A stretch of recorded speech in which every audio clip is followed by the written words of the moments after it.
Okay, folks, now that you've viewed the super simple session demo, I'm going to show you how it can be used to create login authentication. So first off, let me show you the expected behavior. I'm in login.php right here. I'm on localhost, which is MAMP, and I've got WebD 166 meeting 4, which is this week. And all I'm going to do is use my hard-coded password, which is username and admin, just like that. So if you look at my section here, current username is ksqr, password's admin. Okay, now back to this, I click login, and this is an output of my session, and it says, welcome ksqr, this is your account. Notice how I'm in account.php, that's the protected content. Now I can log out and go back, and now I'll put something crazy that won't match. Do that, I get nothing. All right, so let's take a look. So in my login script, I have a typical form. The action equals login.php, which is post method. Remember, post and get method are the most important things in this entire course. Post method sends form data invisibly. In this case, I'm sending it to the same script. Okay, so that's great. Now we have this, but look at this line 4.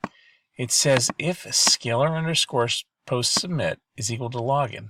Well, that means that this value here has to be equal to login for this block of code to run. And again, look at session start at the top. This has to be on every page. So I've hard-coded my username and password here, but it could easily be a username and password that's already in the database. Now on line 9, notice the word trim here. The word trim in PHP will take off any white space off the front or back of a string. So imagine a time where you try to log in and you type in your username. In my case, it might be ksqr, and you accidentally add a space bar. You hit the space bar by accident. This will remove that and make it only the letters that you've written. So I'm testing right here to see if trim post username is equal to the current username, which is equal to ksqr. Notice the double equals. I'm not using the triple equals now because I know inbound will be a string. Remember, triple equals tests not only equality, but data type. So the first part of our condition would be satisfied if I submitted the button and my username were ksqr. Now you see the double ampersands here. That's the compound conditional. And it's saying, and also, if I trim the password and it's equal to the current password, which is admin, then we can enact this code. So in this case, we're going to say session authorized equals yes. You'll recall from my simple session demo, I had a session name. But in this case, my session username will be equal to current username. So I have 2 sessions now. And then this line right here will actually relocate the page to account.php. Let's watch it in action again. ksqr admin. Login, and there's the relocation to account. So let's look at account.php now. In this case, I have ob start, but that's only necessary if you get an output buffering error. You don't need that. You don't need the error reporting at all. Let's keep it simple. Session start is what we're teaching this week.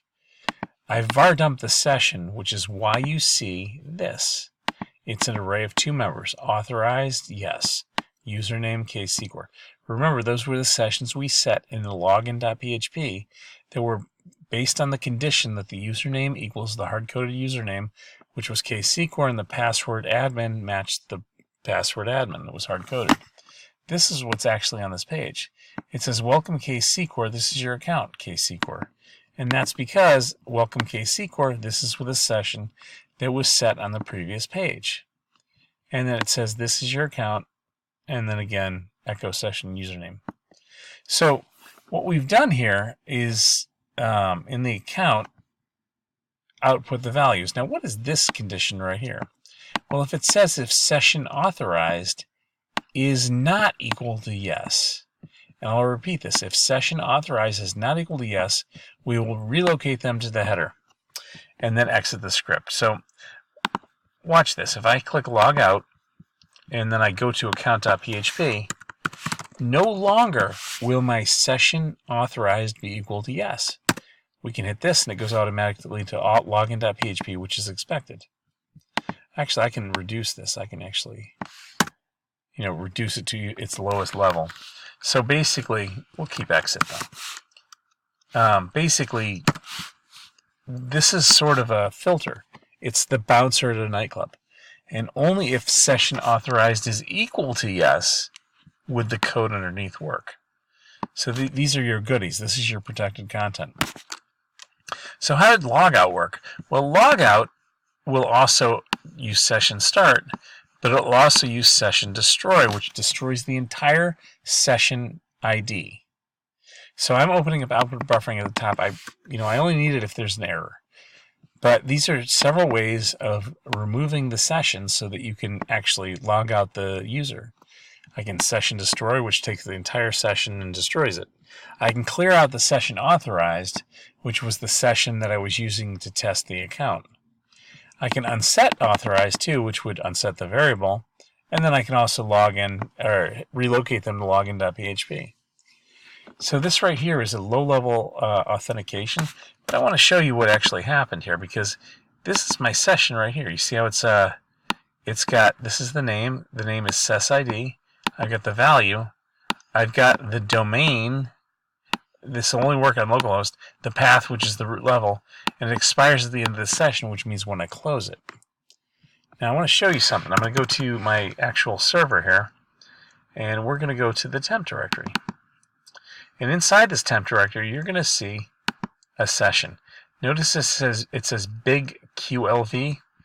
Well, take a look at this. If I go back to this, big QLV, that's the session value. And if I were to actually look at this in a document, right now it's empty because we logged out. But if we looked at past sessions, something that actually has bits, here, this was earlier in the evening. I looked at this. Let's take a look and text edit and see what it has. And here are all my sessions. I'll open it up in Sublime so it looks a little better. We'll just drag it to Sublime. Take a good look at it. So this was a session earlier that has all the database information that I need to see in certain products. So that was a session from earlier, and I actually was working on something else. But this is where the session gets stored and gets read back.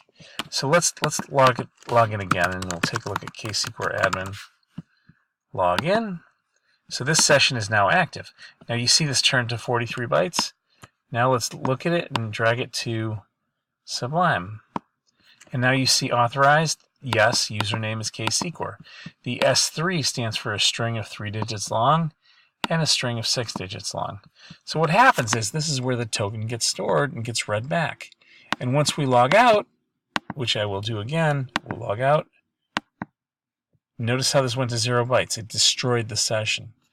So sessions are a great way to protect things, and you notice I couldn't turn off the session, but I could always turn off cookies if I wanted to. So the focus this week really needs to be on sessions more than anything else.